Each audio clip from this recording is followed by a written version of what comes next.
Saludos oyentes de radio, gracias por escucharnos en la noche de este martes 10 de diciembre del año 2024. Por favor, escuchen esto. A lo largo del año 2025, el Gobierno va a impulsar la conmemoración de los 50 años de lo que vamos a llamar España en libertad. Una conmemoración con un único objetivo, y es poner en valor la gran transformación en este medio siglo de democracia logrado y homenajear a todas las personas y a todos los colectivos que la hicieron posible. Esta conmemoración se va a traducir en más de un centenar de actividades culturales, de eventos de diversa índole que van a inundar nuestras calles, escuelas, universidades, museos, a partir del 8 de enero del año 2025.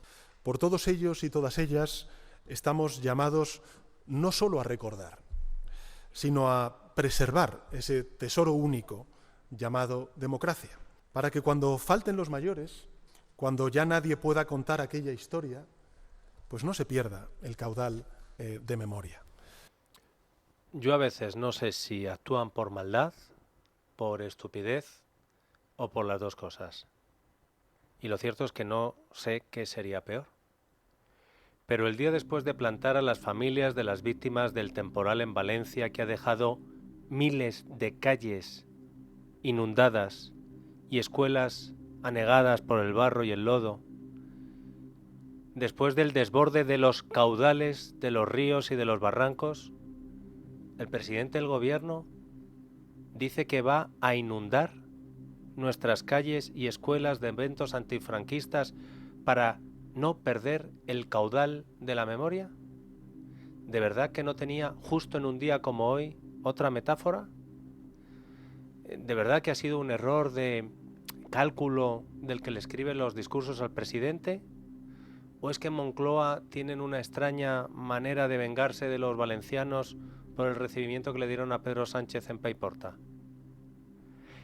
Cuando mi compañero Borja Medina me ha contado lo que había dicho Pedro Sánchez, y me ha subrayado porque a él también le ha llamado la atención, lo de inundar las calles con un caudal desbordante, le reconozco que yo pensé que Borja me estaba tomando el pelo. Dudaba porque no suele tener ese tipo de humor Borja. Pero no, como acaban de escuchar, o bien los guionistas de Moncloa creo que les falta sensibilidad con esas personas que 40 días después siguen viviendo en calles devastadas por la inundación. Les falta sensibilidad con las familias a las que ayer no acompañó el presidente. Y les sobra humor negro, demasiado cruel. El anuncio de la inundación antifranquista en las calles españolas para 2025 lo ha hecho Sánchez en el acto en el que el gobierno le había organizado hoy para contrarrestar su ausencia en el funeral de ayer en Valencia. En la Catedral de Notre Dame no hubo un solo ministro, en la Catedral de Valencia no estuvo el presidente del gobierno, pero no se preocupen porque en el Auditorio Nacional de Madrid para la inundación antifranquista ha estado hoy el presidente con 10 de sus ministros. La presidenta de la Comunidad de Madrid, Isabel Díaz Ayuso, ha reaccionado a este anuncio de Sánchez escribiendo lo siguiente en Twitter.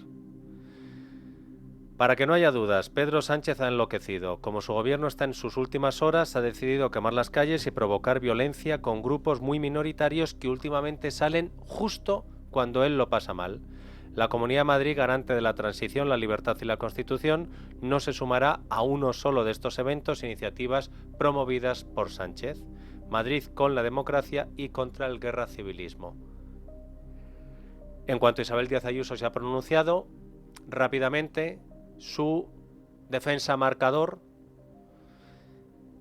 Óscar López, no ha perdido un segundo en reaccionar, tachando a Ayuso de enfermiza y de estar en contra hasta de los derechos humanos. Aquí cada uno hace campaña como puede. Lo cierto es que se supone que 2025 no va a ser un año electoral. Pero casi todo el mundo está en campaña. Óscar López, por supuesto, ha iniciado ya su propia campaña, pero ¿qué decir de Pilar Alegría? Luego volveremos a Óscar López, que no se nos olvide, pero antes quiero explicarles lo de la campaña de Pilar Alegría. Y para explicárselo bien, les tengo que hablar de un artículo que leí el pasado domingo en el diario El Mundo de Carlos Segovia y que trataba sobre el festival de miles de millones de euros en inversiones en Aragón. Dejen que les lea parte de este artículo. Empiezo. Cuando un ejército de consultoras de multinacionales tan dispares como Amazon, Microsoft, Blackstone, Stellantis o la china CATL coinciden en elegir Aragón para una borrachera de inversiones, es que algo pasa en esta comunidad, normalmente relegada de la primera fila de la economía española. Las cifras anunciadas por el gobierno aragonés superan ya este año los 40.000 millones de euros y son insólitas en España. También sorprende la falta de presencia de Moncloa.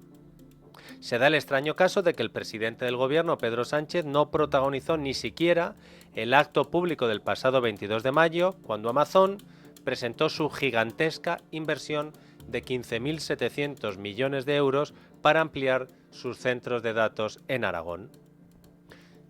Paréntesis, ¿qué les hago? Como ven, Sánchez no solo ignora a la Comunidad Valenciana, también ignora a Aragón. Al menos hasta hoy. Antes de ir con lo de hoy, les sigo leyendo el artículo del domingo de Carlos Segovia.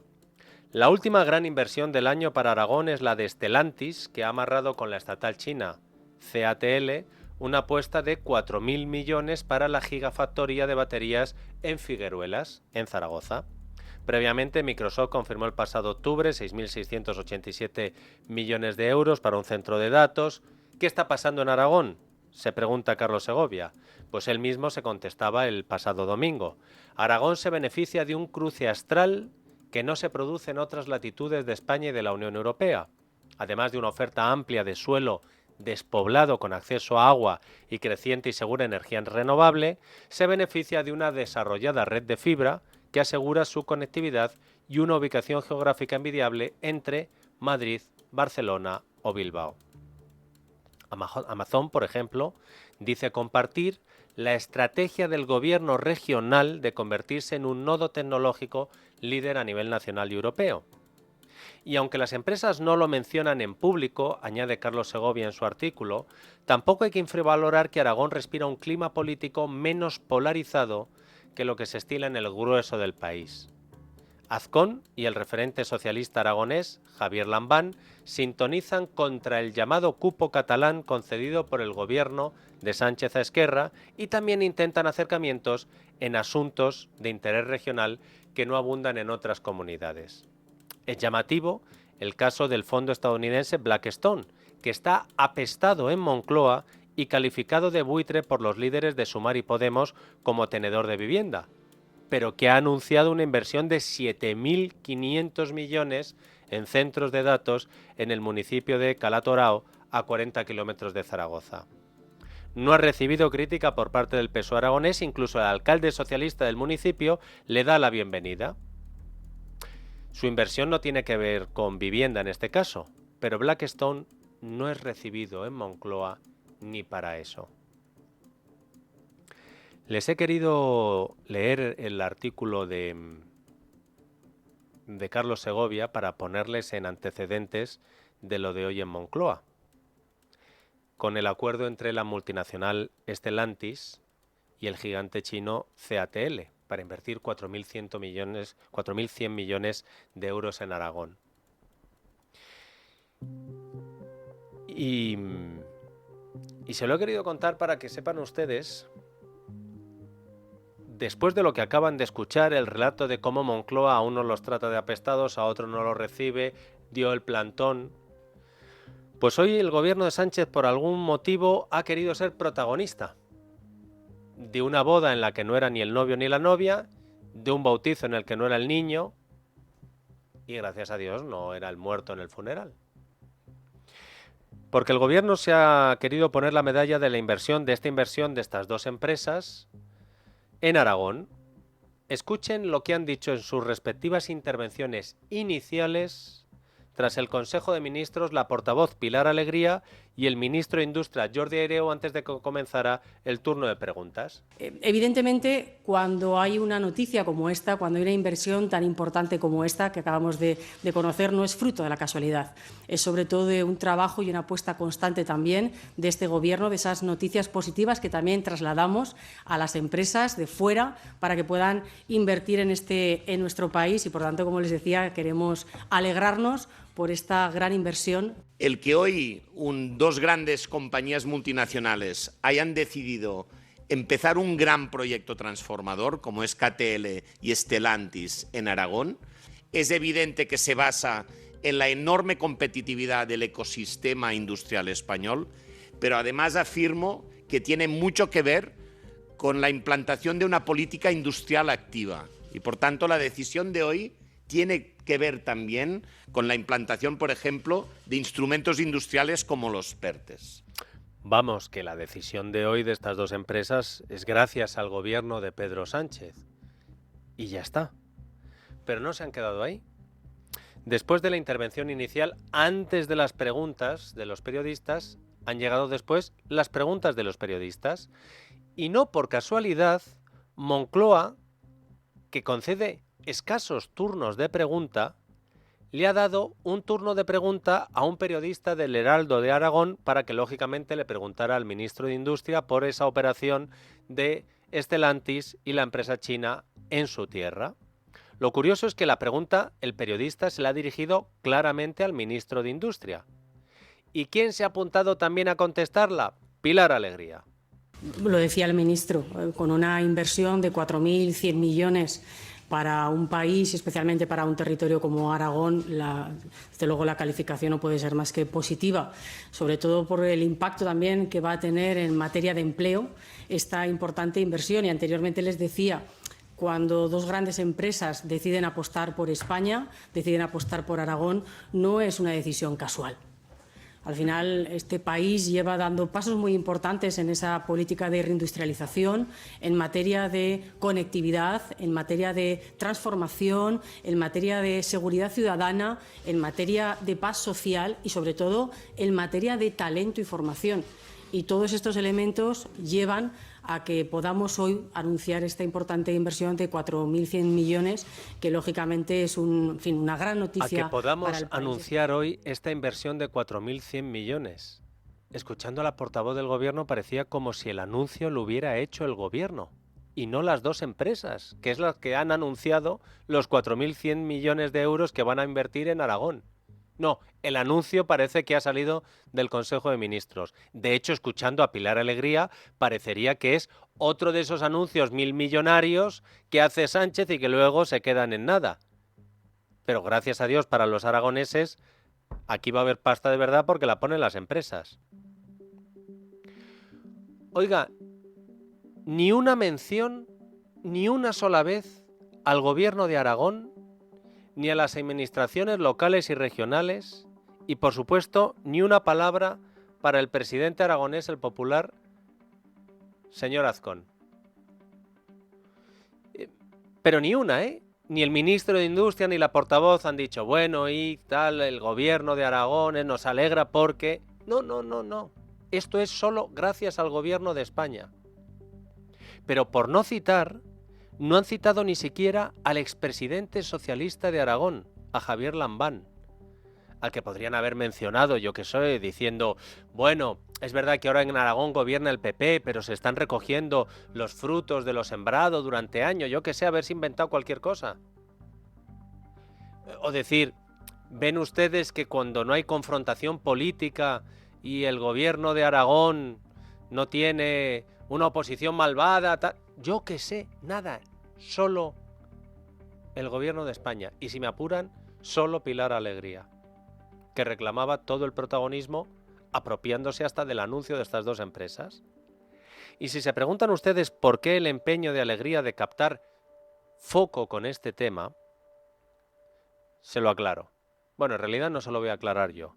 Se lo va a aclarar el periodista aragonés de la prensa regional aragonesa que con esta segunda pregunta nos ponía en situación. Esta sí que iba dirigida a Pilar Alegría y no al ministro de Industria. Y finalmente quería saber si una semana después se encuentra más cerca o más lejos de ese río para cruzar ese puente y presentar su candidatura a la Secretaría Regional. Muchas gracias. Y con respecto a la última pregunta, que cuando le han dado la palabra ya la presumía que me la formularía, sabe que tendremos distintos foros en otros momentos para poder atender a esta pregunta, pero bueno, al río evidentemente todavía no hemos llegado. Al Ebro. En público se hacen los pudorosos. Hombre, no me puede preguntar usted de esto y tal, ese río no hemos llegado. Y en privado son ellos los que alimentan la rumorología. Claro que si para tratar de desbancar a Isabel Díaz Ayuso han montado una operación de juego sucio que le ha costado la imputación de momento a 3 fiscales y veremos a cuánta gente de Moncloa, lo de usar una operación empresarial para apuntarse una medalla y así eclipsar hasta al que todavía es tu líder regional en Aragón como Lambán, pues casi parece como un juego de niños, ¿no? Si no fuera, porque quién sabe si todo queda aquí, porque con la fiscalía de Pedro Sánchez y Álvaro García Ortiz, toda especulación ya es posible, viendo lo que hemos visto con el tema de Ayuso. Hoy, curiosamente, hemos leído en ABC que la Fiscalía ha denunciado 2 pagos del anterior gobierno aragonés de Lambán por 260.000 euros en mascarillas. Pero no solo eso, la Fiscalía ha emprendido una investigación. Pero no solo eso, es que la Fiscalía ha remitido la denuncia al Juzgado Decano de Instrucción de Zaragoza. Y miren que ya es mala suerte para Lambán y los lambanistas de Aragón. La Fiscalía, que está actuando de abogado defensor de cualquier socialista, llámese Begoña Gómez, el hermano de Sánchez, cualquier socialista en apuros en los tribunales, ahí Álvaro García Ortiz estará a la que salta. Pues oye, ¿dónde han ido a reactivar una causa por las mascarillas, casualmente para empurar al anterior gobierno socialista? En Aragón. Yo no sé si a alguno se le van a quitar las ganas de presentarse en las primarias contra la candidata de Sánchez en Aragón. Porque ya saben lo que le pasó a Lobato en Madrid, ¿verdad? No sé si precisamente por eso había que dar ejemplo con Lobato. Pero además de ejercer de portavoz de su propia candidatura, a la portavoz del gobierno, ¿se acuerdan que creo que era de Pilar Alegría que decíamos la ministra de Educación en sus ratos libres? Ya nos hemos olvidado hasta de que en sus ratos libres era ministra, es ministra de Educación, que lo sigue siendo, pero... Bueno, pues la ministra de Educación en sus ratos libres y portavoz del gobierno y de su candidatura, hoy ha tenido otros quehaceres en la rueda de prensa. Esmeralda. Pilar Alegría se ha esforzado en vender que la pataleta de Puigdemont del fugado pidiendo una cuestión de confianza no es algo que ahora mismo preocupe en el gobierno. Es más, si les ponemos las respuestas a las 4 preguntas que le han planteado hoy en la rueda de prensa tras el Consejo de Ministros, comprobarían ustedes que no cambia ni una coma. De ahí la insistencia de los periodistas. Escuchen. Sí, ministra. Bueno, aun a riesgo de que me repita el marco general, que le aseguro que ya lo tengo clarísimo después de 2 veces, ayer el señor Puigdemont hizo un balance muy crítico de los cumplimientos del Gobierno en el primer año de legislatura y dado que ustedes rechazan que el presidente del Gobierno se vaya a plantear una cuestión de confianza como exigió Puigdemont, quería saber a qué, y entiendo que creen que eso no va a tener ninguna consecuencia, quería saber a qué creen que se debe el órdago que lanzó ayer el señor Puigdemont. Bueno, la cuestión de confianza. Ustedes saben perfectamente, lo conocen, que además es una prerrogativa del presidente del Gobierno y además, evidentemente, no hay ni intención ni necesidad, sobre todo porque el presidente del Gobierno cuenta con el apoyo de la mayoría de los ciudadanos en este país, como se vio claramente demostrado, ¿no?, en ese pacto de legislatura, en ese pacto de investidura. Y además es que durante este año de Gobierno aquí están los resultados. Y lo mismo ha pasado, mismo guión, cuando le han preguntado a Pilar Alegría por el otro disgusto que le ha dado en estas últimas 24 horas su socio, el Fugado, el acuerdo al que ha llegado con el Partido Popular para suspender el impuesto energético. Acabamos de conocer también que hubo un pacto entre Junts y el Partido Popular sobre el impuesto eléctrico. Si eso les preocupa de cara a los presupuestos. Este gobierno es que es perfectamente consciente de la situación de minoría parlamentaria que tenemos. Oiga, una situación que además lo han decidido los ciudadanos. Oiga, pero creo que lo verdaderamente también importante irnos es al marco, si me permite, de los hechos. Y los hechos nos llevan que, a pesar de esa situación de minoría y a pesar, lógicamente, del tiempo que hay que dedicarle a la negociación y al diálogo, que, oiga, se lo reconozco, no siempre es sencillo, hemos sido capaces de llegar a importantes acuerdos. Lo que ha sucedido es que Junts ha pactado con el Partido Popular introducir una enmienda a una ley en el Congreso para volver a suspender a partir del 2025 el impuesto del 7% sobre el valor de la producción eléctrica. Resulta que la iniciativa ha prosperado, esto sucedió ayer, porque la ha apoyado Vox, también la ha apoyado Esquerra y también el PNV. La intención del Partido Socialista era la de tumbar la enmienda a toda costa, pero al parecer uno de sus diputados no se presentó en la reunión de la ponencia del proyecto de ley y esa ausencia le supuso al Partido Socialista una nueva derrota. Total, que ahora el siguiente paso sería aprobar la enmienda en comisión, en concreto llevarla a la Comisión de Transición Ecológica y Reto Demográfico, que casualmente se reunía mañana. Pero, ¿qué han decidido hacer Gobierno, el Partido Socialista y Sumar en este caso, en el último minuto? Antes de contárselo, escuchen a Pilar Alegría cuando le han preguntado por esto. Y por último, si el Gobierno tiene intención de vetar la enmienda pactada entre Junts y el PP para volver a suspender el impuesto a la generación eléctrica. Pues, en fin, lógicamente eso le corresponde el trabajo realizarlo a los grupos parlamentarios y ese debate y ese trabajo le corresponde como corresponde. No.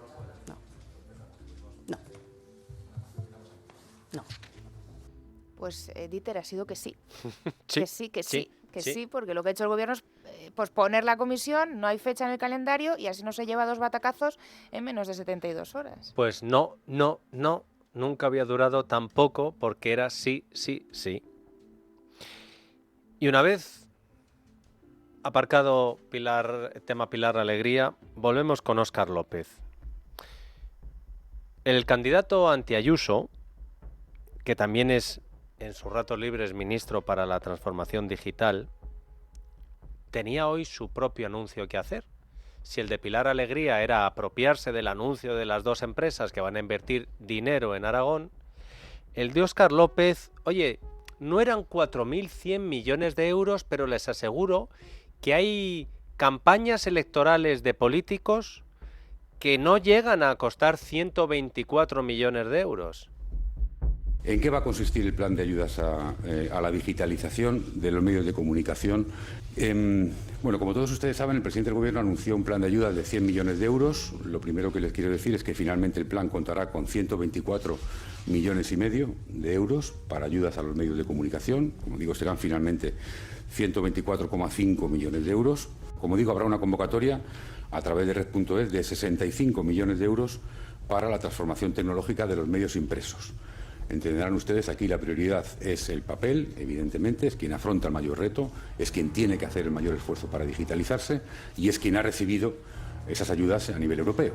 En fin, el objetivo es remover los obstáculos derivados de una serie de fallos del mercado. Las nuevas tecnologías son una fuente inmensa de oportunidades, pero también de riesgos para un sector que ha visto cómo, desde luego, le afecta en su funcionamiento diario.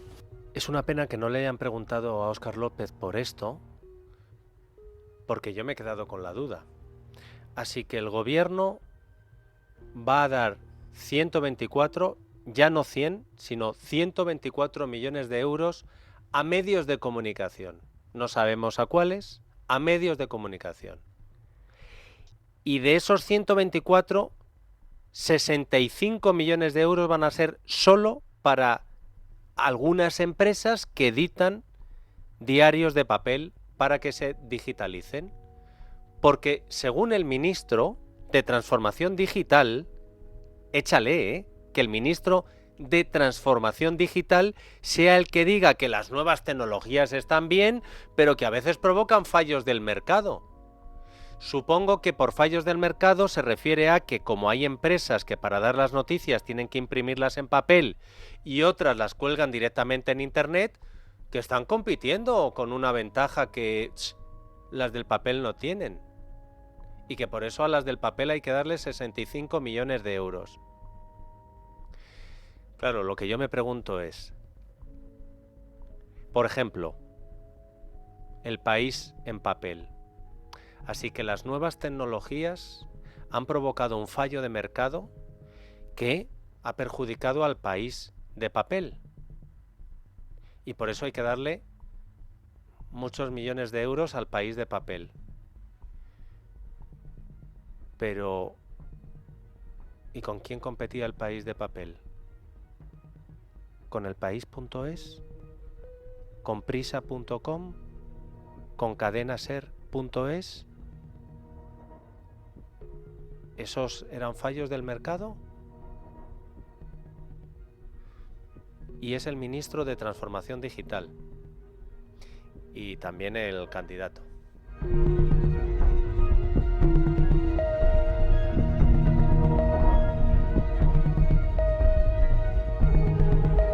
La noche de Dieter, con Dieter Brandau, en Es Radio.